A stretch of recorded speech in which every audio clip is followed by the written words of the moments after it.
Identifican a policías acusados de robo. No aparecen los diputados desaforados. Y más colgados en Zacatecas. Suman 13 en 2 meses. Bienvenidos al Caporal del 12 de agosto. ¡Comenzamos!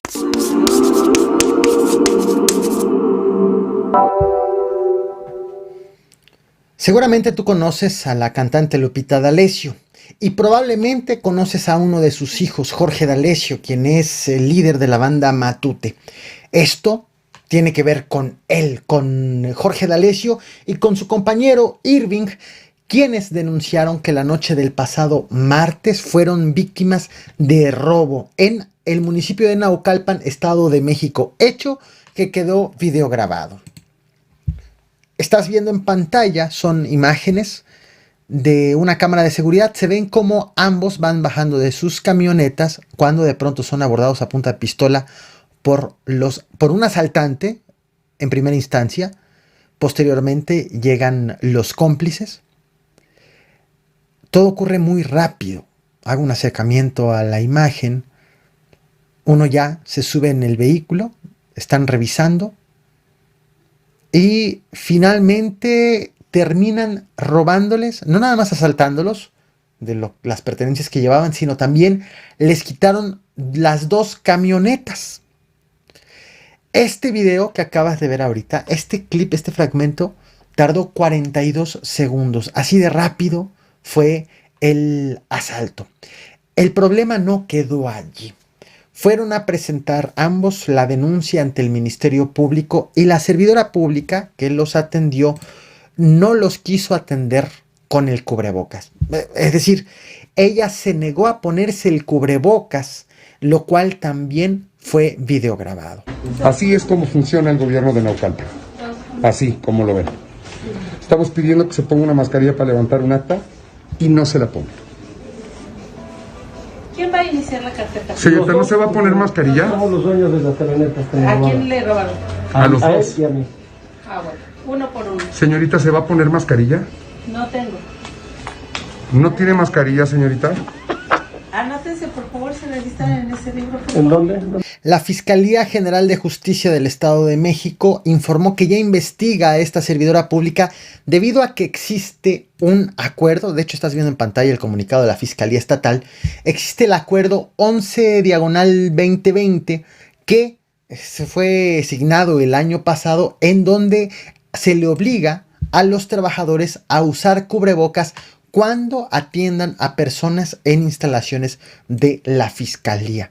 Está bajo investigación ahora 2 investigaciones derivados de un acontecimiento. Y hay otro video. Le tengo una mascarilla nueva. ¿Se la quiere poner, por favor? No, yo tengo la mía, gracias. Es que me dijo que no tenía. Sí, sí tengo. Pero se la puede poner, por favor. No, porque sufro mucho de asma y me hace daño. Pero es por la seguridad de todos. Por eso ustedes la traen. Yo estoy vacunado. Es para que tú no vayas a infectar a alguien. No le conozco, no me topé y yo precisamente tengo asma. Le estoy dando una mascarilla nueva, señorita. Yo tengo también. ¿Se la puede poner, por favor? No. Mucha actividad en el Estado de México. Ayer te traje este video. Estás viendo en pantalla la imagen miniatura del ataque de una alcaldesa guerrerense en territorio mexiquense. Te voy a dejar el link de este video en la descripción de esta transmisión por si quieres detalles de lo que ocurrió, así como una tarjeta aquí.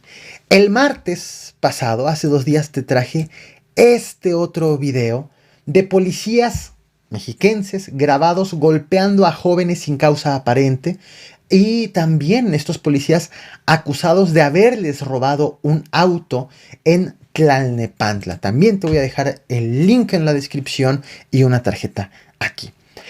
Bueno, se trata, como lo vimos, de policías que viajaban a bordo de una patrulla con cromática del Estado de México, por lo que se presumen que eran policías estatales.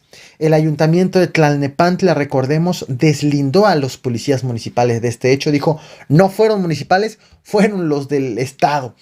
El martes también te informé que la Comisión de Derechos Humanos del Estado de México ya había iniciado una investigación por este hecho, en tanto que ya la Fiscalía General del Estado de México informó que también inició una investigación, que En el video se ven 4 presuntos policías, ya identificaron a 3, el cuarto siguen investigando si también era un policía o si era un civil que viajaba con los policías a bordo de la patrulla con cromática estatal, aunque no confirmaron si eran policías estatales en una patrulla estatal o policías municipales en una patrulla estatal. No confirmaron sus identidades, pero aseguran que ya los tienen identificados. ¿Sanción?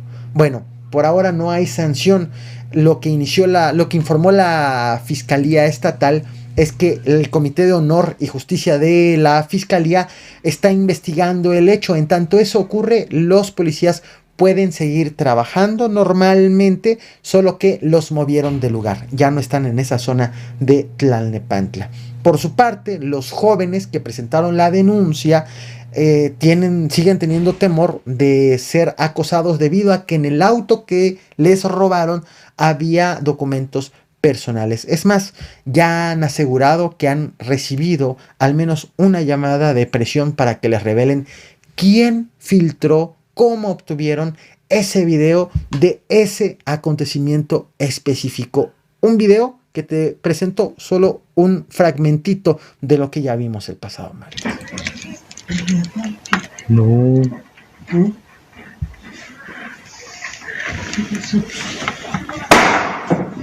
Okay. No sé, ¿no te pueden llevar aún así?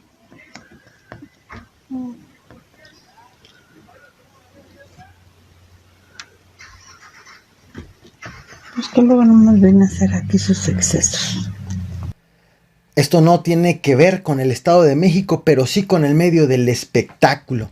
Un juez ordenó ayer a Laura Bozzo, la conductora de televisión, que ingrese por su propio pie, que llegue por su propio pie al penal de Santiaguito, Estado de México, en no más de 48 horas. Un plazo que empezó a correr ayer, es decir, tiene aproximadamente 24 horas para presentarse. De lo contrario, entonces será girada una orden de aprehensión en su contra. ¿Todo esto por qué? En el 2018, el SAT le fincó un crédito fiscal a Laura Bozzo por 17,044,000 pesos, debido a que detectó que no había pagado la conductora ISR, IVA ni IETU en el ejercicio fiscal del año 2012, cuando conducía el programa de Laura en Televisa. Como tenía que pagar todo esto, ella le propuso al SAT, sí, se comprometió a pagar la deuda, pero dijo que en garantía dejaba un inmueble. De tal forma que el SAT aseguró ese inmueble y lo embargó a condición del pago. ¿Qué ocurrió? Ella vendió ese inmueble que le entregó por garantía al SAT. ¡Que pase el desgraciado! Esto no tiene que ver con la farándula, pero sí tiene que ver con la política. Y este es uno de esos videos en donde ya no sabemos en dónde empieza el show y acaba la política y en dónde acaba la política y empieza. En fin, se mezclan los temas tan distantes y al mismo tiempo tan parecidos. Ayer fueron desaforados 2 diputados.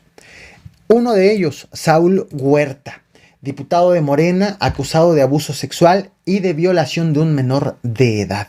El desafuero lo hicieron con 447 votos en favor y 2 abstenciones. Los que se abstuvieron fueron los morenistas Paola Tenorio y Agustín García. También fue desaforado el diputado Mauricio Toledo por el PT.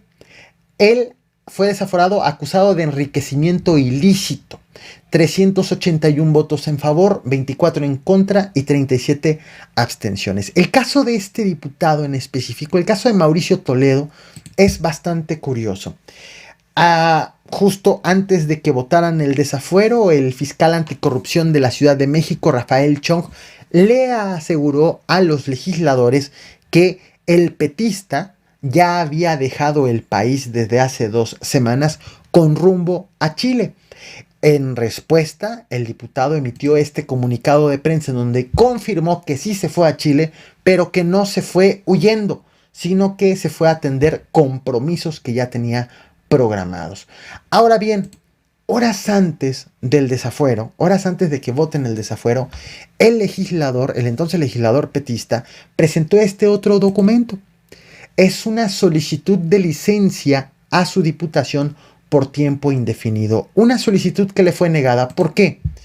Si como diputado tiene licencia, no lo hubieran podido desaforar porque tenía licencia. Y como es por tiempo indefinido, en cualquier momento él hubiera podido recuperar el cargo de diputado simplemente solicitando la cancelación de esa licencia. Ahora bien, Mauricio Toledo consiguió la reelección, por lo que el desafuero de ayer tiene vigencia de menos de un mes, porque en septiembre, si logra rendir protesta como nuevo diputado de la nueva legislatura, volverá a tener el fuero, de tal forma que las autoridades tienen solo unos días para dar con él, que se sabe está en Chile, y pues en espera de si logra rendir protesta en medio de toda esta búsqueda y estas acusaciones. Recuerda a lo ocurrido hace más de 10 años, en el año 2010, cuando estás viendo en pantalla al diputado perredista Julio César Godoy Toscano, medio hermano del exgobernador de Michoacán, Leonel Godoy, acusado de ligas con la familia michoacana, exhibido con la tuta, que fue girada una orden de aprehensión en su contra, pero diputados perredistas lo escondieron, fue ingresado a la Cámara de Diputados, escondido en una cajuela, para que rinda protesta y recupere el fuero. Bueno, tras los desafueros de ayer, la fiscal de la Ciudad de México, Ernestina Godoy, ofreció una conferencia de prensa en donde informó que ya solicitaron a un juez órdenes de aprehensión para ambos legisladores, ahora desaforados. Solicitamos girar órdenes de aprehensión para ambas personas imputadas a efecto de presentarlas de inmediato ante la autoridad judicial. Los delitos por los que se acusa a ambos legisladores son graves. Antes de continuar con el tema principal, que es el caso de Zacatecas, quiero informarte que, como siempre es en este canal, como siempre procuro en este canal, no muestro las imágenes de, si hablamos de víctimas, no muestro imágenes de cuerpos, como en el caso de Zacatecas, los colgados que aparecieron hoy. Obviamente el objetivo no es difundir las imágenes, no es apelar al morbo, sino estar enterados de lo que está ocurriendo, de lo verdaderamente importante. Hoy Zacatecas amaneció con personas colgadas de un puente vehicular. Minutos antes de las 6 de la mañana, en la carretera estatal 120, en la capital de Zacatecas, estamos hablando de Zacatecas, la policía encontró 4 cuerpos colgados de un puente y encontró otros 2 que habían sido originalmente colgados, pero que allá habían caído al asfalto. La Secretaría de Seguridad Pública del Estado informó que todos estaban sin vida, que las víctimas son hombres. La prensa local informó que, según las revisiones de la zona, que los cuerpos fueron dejados por personas desconocidas que viajaban a bordo de una camioneta negra y que dejaron también un mensaje de amenaza, una narcomanta cuyo mensaje no ha sido revelado hasta este momento. Es importante estar al tanto de lo que ocurre en Zacatecas porque, además del incremento de la inseguridad, de la violencia, de las ejecuciones en esa entidad, no es la primera vez que se registran cuerpos colgados en la entidad. Recientemente hay registro de otros 3 casos, además del de hoy, con lo que sumarían ya 4. El 19 de junio, 3 personas fueron colgadas de un puente en Fresnillo. El 23 de junio, es más, te traje este video a este canal, estás viendo la imagen miniatura de ese video. El 23 de junio, 2 policías de San Luis Potosí que tenían reporte de desaparición fueron encontrados colgados de un puente también en Zacatecas. Y el 5 de julio, también te traje este tema a este canal, también estás viendo la imagen en pantalla, la imagen miniatura del video. Fueron encontrados 2 hombres colgados en la capital de Zacatecas. Así ya no en cantidad de colgados, que estamos hablando de 13 personas colgadas en menos de 2 meses, sino también la forma con la que los delincuentes están haciendo de las suyas, dejándolos colgados en puentes vehiculares. Esto es lo que he preparado para ti, sobre todo los videos a los que he hecho referencia en esta transmisión. Dejo los links en la descripción de esta transmisión, así como aquí irás viendo las tarjetas. Nos vemos al rato con mucha más información. No olvides reventar el botón de like, compartir y suscribirte.